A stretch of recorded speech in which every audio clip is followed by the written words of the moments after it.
Rob, I just want to say I'm really proud of you that you weren't the first person to say Miniscript on this podcast. I think I've kind of retired the Miniscript influencing. My co-founder, Becca, has been multiple times in meetings dismissed me, like, I have this, Rob. I'll explain how this works, right? So I think I get to kind of step into the background, and I view that as an unequivocal win for everyone, that everyone's thinking about Bitcoin being programmable money. Yeah, you've won. No, like, I won. Accepted. That's all I wanted, right? That's good. I just want people to build cool, interesting things. And that's ultimately, I just view Miniscript as a way to productize ways of building new financial products. If Bitcoin's programmable money, tri-party agreements, escrow, lending, insurance, all of these things are when you extend the programmability of the base layer of Bitcoin, right? And that's what people talk about with like upgrades and covenants. The way I looked at it as someone who's an entrepreneur building on Bitcoin was, what can I do today that doesn't require a change to maximize what's possible? And that's actually what started me down the Miniscript path. When I started Anchorwatch, I wanted to try and be really small and narrow. I wasn't going to build a wallet. I wanted to be really tightly scoped.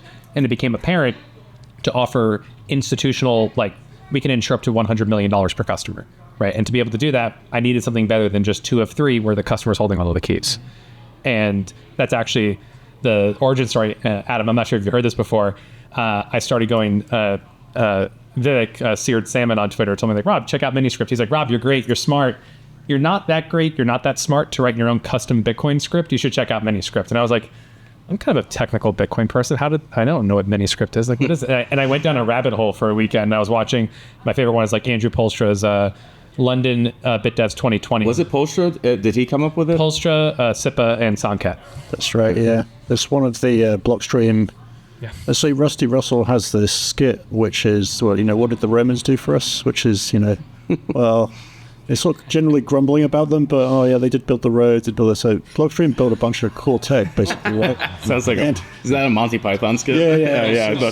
And so it's a pretty good one. You can find it on Reddit. Yeah. But anyway, yeah. So Sanket was in the early days an intern at Blockstream, but it's great, and whatever. He worked for us for a lot of years, and so him and Sepa, Peter Wool, started on the project, and then we also had HL working on PSBT, which is another bit of the magic to auto sign. Because before those technologies, if you want to introduce a new kind of multi-sig, you basically had to go run around and persuade all the wallets to support your new template. Okay. And so PSBT is this bit of magic that will, let your wallet figure out automatically how to sign something in a safe way that, a script that wasn't designed when the wallet was released, right? And so with all those bits of technology and what's on his t-shirt as well, which is the descriptor, so you can back up a complicated wallet format. So I guess we kind of went down a geek rabbit hole here, but it's... No, I love it. It's very cool. And that's We're a comedy club for nerds. Right? At the moment Tom was going to throw it to me, it was going to turn to a geek rabbit hole corner. But yeah, no, it's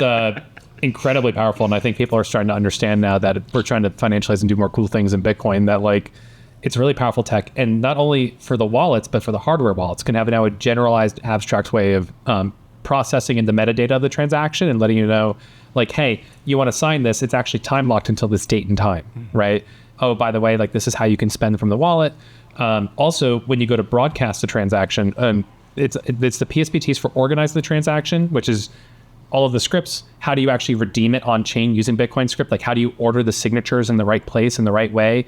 And then also when you're like, I have all my signatures, every Bitcoin core node, you can give it all of the information in Miniscript, and it'll finalize it to a transaction exit broadcast. So every point of complexity, a custom bespoke contract in Bitcoin, smart contract that work in Bitcoin before, if it's within Miniscript now, it just bundles very cleanly to abstract all of those technical footguns away in a way you can safely execute on it. And then I say mid-curve app devs like me, right? Just like at the top of the bell curve, like I don't have to be deep in, I can see through, design, architect, implement, and have the whole thing work.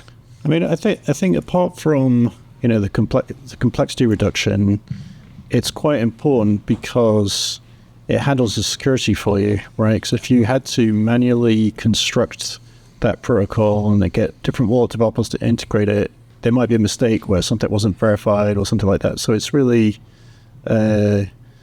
much simplified programming experience and much safer. And you can see the side effects of doing the complete opposite with what happens to Bybit over the weekend, right? Which is the EVM world, which went for Turing completeness and complexity as if that was a feature, and the hardware wallets have no way to do any of the Miniscripts or PSPT kind of stuff. They can't even typically tell you what's happening, like how much money is being spent, what address it's going to. Yeah. If you're just giving all the coins, giving the entire cold wallet to the hacker, which is what happened. Yeah. Yeah. It's wild because like